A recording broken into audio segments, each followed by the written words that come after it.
perjuangan yang luar biasa untuk mendapatkan emas di sini.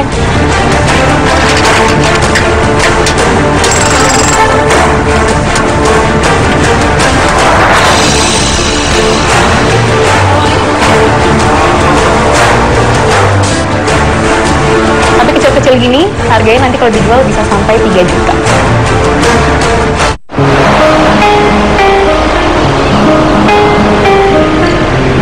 Banyuwangi, wilayah paling ujung timur Pulau Jawa yang menyimpan keindahan alam mempesona. Tidak hanya eksotisme pantai, pegunungan yang membentang luas juga menjadi pemandangan yang menyejukkan mata.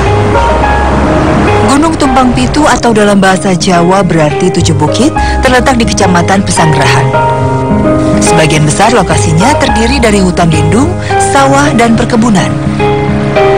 Namun siapa sangka, gunung yang berdiri kokoh ini menyimpan endapan mineral logam yang menjadi penunjang ekonomi masyarakat, yakni emas. Pemirsa, selama berabad-abad, emas selalu identik sebagai simbol kekayaan. Tidak heran dapat emas yang tersimpan seluas 11.000 hektar di timur Pulau Jawa, tepatnya di Banyuwangi, seakan menjadi magnet bagi para penambang yang ingin mencari keuntungan. Lalu seperti apa kehidupan para penambang yang setiap harinya berhadapan dengan maut untuk mencari nafkah? Selengkapnya di Indonesiaku.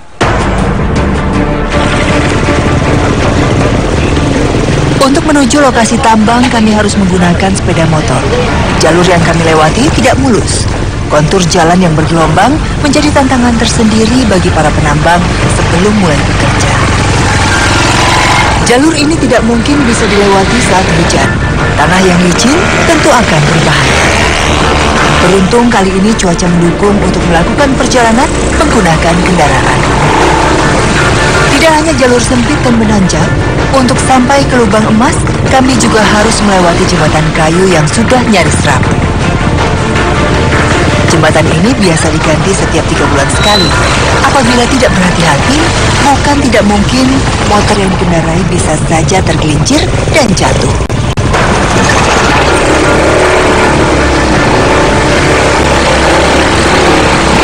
Setelah melewati perjalanan yang cukup ekstrim, kami tiba di lokasi. Tidak terhitung berapa jumlah tenda yang menyimpan lubang galian. Setiap tenda terpal berisikan penambang emas yang bekerja siang malam, dengan harapan bisa membawa pulang harta karun saat kembali ke rumah. Bebatuan di Tumpang Pitu diprediksi mengandung 2,3 gram emas per ton. Sejak tahun 2008, ratusan bahkan ribuan penambang pun mengadu peruntungan di sini. Status Gunung Tumpang Pitu sendiri terbagi menjadi hutan lindung dan hutan produksi. Namun batasannya tidak pernah jelas. Urusan perizinan pun tidak lagi dipertimbangkan bagi mereka yang lebih mementingkan kebutuhan perut. Wagianto dan 10 orang teman penambang lainnya menghabiskan 6 hari dalam seminggu di sini. Di hari pertama kerja, mereka selalu membekali diri dengan perlengkapan dan asupan makanan untuk 1 minggu. Pulang pergi setiap hari bukanlah sebuah opsi bagi mereka, karena menambang emas tidak kenal waktu. Hampir semua penambang emas di Tumpang Pitu lebih memilih untuk menginap 1 minggu penuh. Jauh dari anak istri menjadi resiko yang harus ditanggung untuk bisa menafkahi keluarga. Sebelum masuk, biasanya 2 orang penambang bertugas untuk mempersiapkan peralatan. Mulai dari bor sampai mengasah linggis yang sudah tumpul. Selain peralatan, para penambang juga mempersiapkan stamina dengan menyantap makanan terlebih dahulu. Makanan sederhana seperti ikan asin, sayuran, dan tempe biasanya menjadi menu utama karena bisa tahan lama sampai berhari-hari. Lereng Gunung Tumpang Pitu seakan sudah menjadi rumah bagi para penambang. Sementara kawanan 1 tenda yang menemani 24 jam dalam sehari inilah yang menjadi keluarga kedua. Setelah semua siap, pencarian emas dimulai. Satu persatu masuk ke dalam lubang sempit ini. Sementara ada 2 selang blower yang digunakan untuk membantu pernafasan di dalam tambang.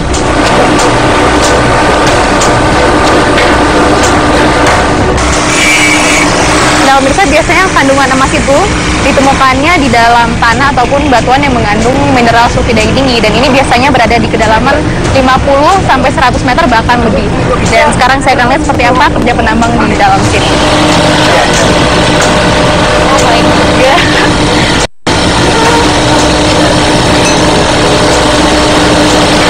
Saya pun mulai memijakkan kaki perlahan-lahan. Ini pegangannya. Tak ada pengamanan khusus yang digunakan. Apabila salah pijak, siapapun bisa langsung jatuh dari ketinggian belasan bahkan puluhan meter. Saya hanya bisa mengikuti langkah para penambang dengan cahaya minim. Debu dan butiran tanah yang berjatuhan juga menyulitkan penglihatan.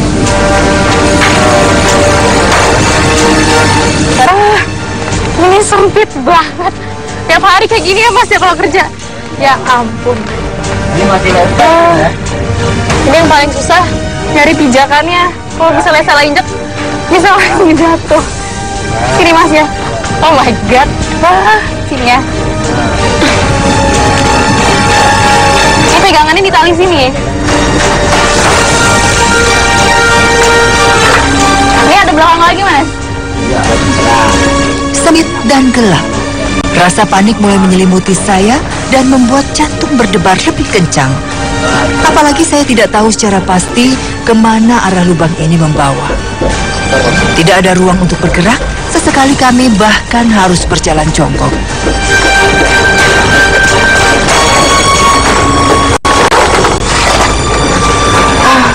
Ini udah pengap, sempit. Perjuangan yang luar biasa untuk mendapatkan emas di sini.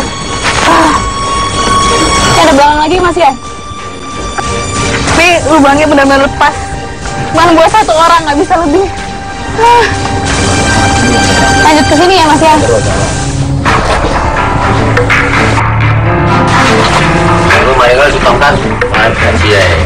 Pengambilan material dilakukan dengan mengikuti urat-urat emas yang berada di dinding goa. Ternyata, sesampainya di ujung, para penambang tetap saja memiliki ruang gerak yang terbatas. Biasanya, setiap penambang sudah memiliki titik kerjanya masing-masing. Ada yang mengumpulkan material menggunakan linggis dan palu, ada juga yang menggunakan drill atau bor. Nantinya, penambang lain bertugas untuk mengumpulkan bahan baku ke dalam karung. Sulit membayangkan bahwa mereka harus bekerja dengan kondisi berbahaya seperti ini setiap hari. Namun, ruangan gelap dan suara drill yang memekakkan telinga sudah menjadi teman sehari-hari. Lapisan tanah dan bebatuan yang di permukaan goa juga sudah pasti mengotori badan. Di dalam lubang tambang, para pekerja biasa menjadi lupa waktu. Di dalam, mereka tidak lagi bisa membedakan siang dan malam. Jam kerja pun tidak beraturan. Terkadang, mereka bisa menghabiskan waktu 1 hari penuh dalam kegelapan demi mendapatkan kilauan emas. Kalau selama ini paling banyak berapa Pak kalau cair? Berapa Mas Cair? Paling ya sekitar 3 on. Ya, itu yang paling. 3 on, 2 on. Itu berarti per orang berapa juta bisa? Bisa 5 sampai 7. Lumayan berarti ya. Tapi kalau misalnya kayak gini masuk ke dalam lubang ini tuh nggak takut resiko keselamatan gitu Pak? Ya sebenarnya takut, semua itu takut. Karena apa? Karena keadaan ya. Jadi kita sama teman-teman ya, karena keadaan terbentur ekonomi ya, akhirnya kita ya berusaha lah. Biarpun takut kita harus beranikan. Setelah sebagian material terkumpul, kami memutuskan untuk kembali ke permukaan. Biasanya lubang tambang memiliki tali pengulur untuk menarik karung-karung.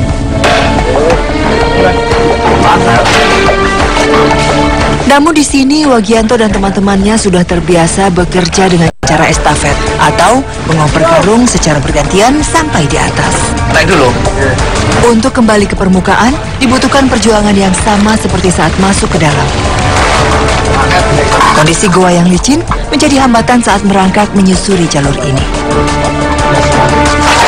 Nah, biasanya ini mungkin karena sempit, jadi kelihatannya sepi, cuman ada kita-kita doang di sini. Padahal di balik ini semua ada puluhan bahkan ratusan lubang galian yang sama seperti ini dengan aktivitas yang sama pula. Dan pastinya hal yang paling mengerikan adalah apabila ini semua bisa saja ambruk dan menimpa kami yang ada di dalam. Tapi ini semoga aja aman ya Mas ya. Oke. Lanjut ke atas kita. Oke.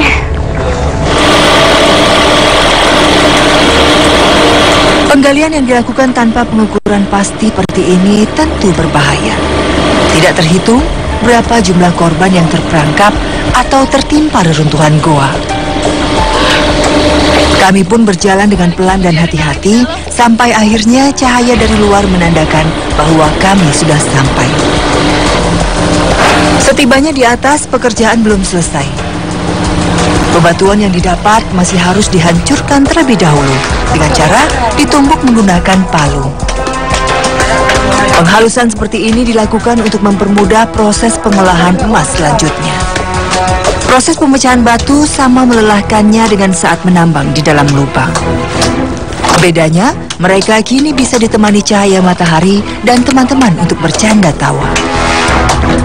Para penambang memang sudah terbiasa bekerja bersama seperti ini. Suasana kekeluargaan pun terasa di tengah keletihan hari ini. Ya, biasa proses untuk mendapatkan emas memang panjang sekali, nggak cuma di dalam aja yang butuhkan jerih payah yang luar biasa, tapi sampai keluar lubang pun ini masih harus ditumbuk lagi sebelum nantinya diproses.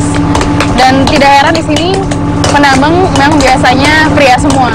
Hampir tidak ada ya Mas ya wanitanya yang bekerja sebagai penambang. Wanitanya hancur. Setelah penghalusan secara manual, karung-karung dibawa menggunakan sepeda motor sampai ke tempat pengolahan. Material emas pun siap untuk diproses. Umumnya penambang masih menggunakan cara tradisional untuk menyaring emas, yakni menggunakan mesin gelondong. Setiap kelompok penambang biasanya memiliki mesin gelondong sendiri. Namun ada pula yang harus menyewa. Material yang sudah dihaluskan kemudian dimasukkan ke dalam tabung dengan dicampur air. Selanjutnya, gelondong dibiarkan berputar selama kurang lebih 3 jam. Setelah itu, air raksa atau merkuri dimasukkan ke dalam tabung. Cairan merkuri nantinya yang akan memisahkan emas dari material lain. Pengolahan dibiarkan lagi sampai 6 jam. Proses yang cukup lama memang, namun semua dijalani para penambang ini dengan sabar. Dengan harapan bisa mendapatkan hasil uang. Setelah proses gelondong selesai, cairan material dialirkan ke wadah berupa bak atau ember. Penyaringan dilakukan secara manual untuk mendapatkan air raksa yang sudah menangkap butiran emas. Lalu cairan merkuri kembali disaring menggunakan kain. Sisa emas yang dicari pun menempel di sini. Ya, serbuk kecil berwarna perak inilah yang mereka nanti-nanti dari hasil kerja keras mereka selama berhari-hari.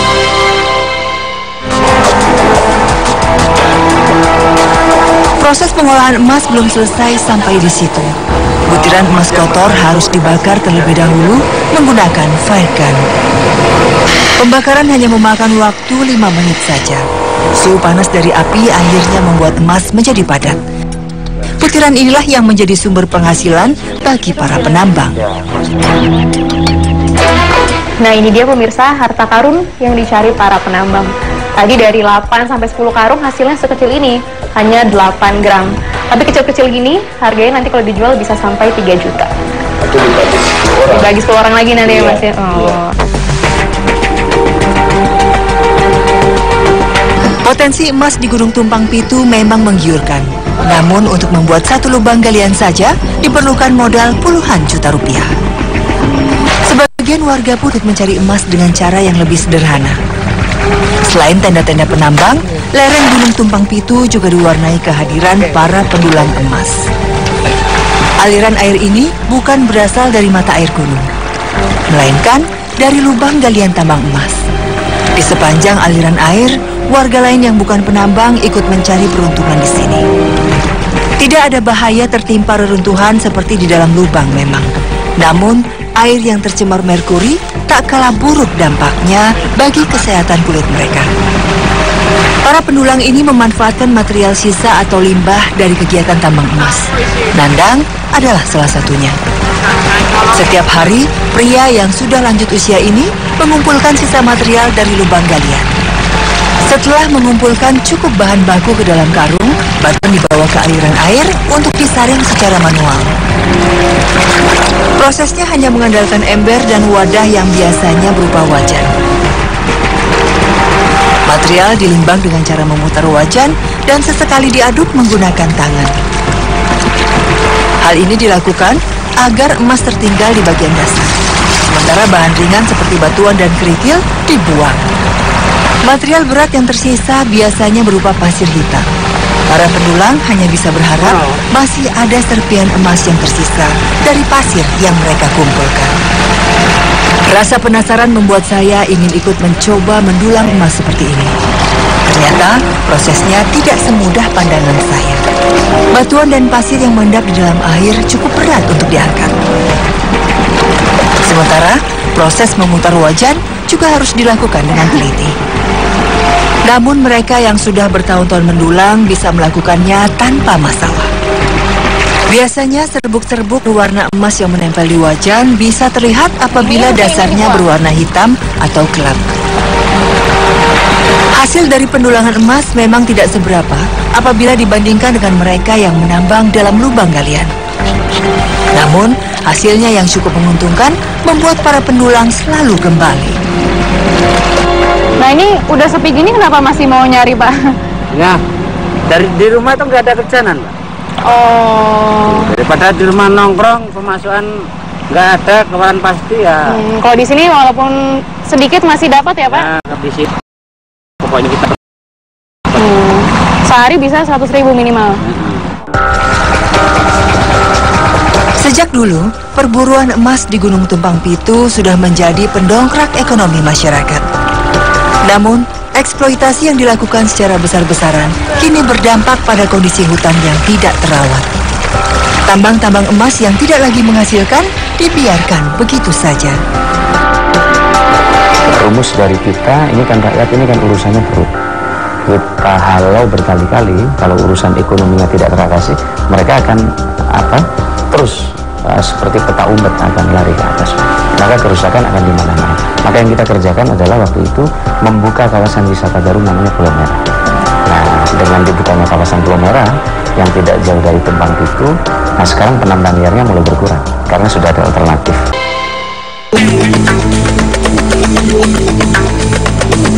Eksploitasi emas yang dilakukan secara besar-besaran selama bertahun-tahun mengakibatkan hasil emas terus menurun. Mereka yang tidak sabar atau terlanjur rugi akhirnya meninggalkan pekerjaan yang mempertaruhkan nyawa ini. Sebagian penambang emas justru beralih menjadi penambang batu mulia.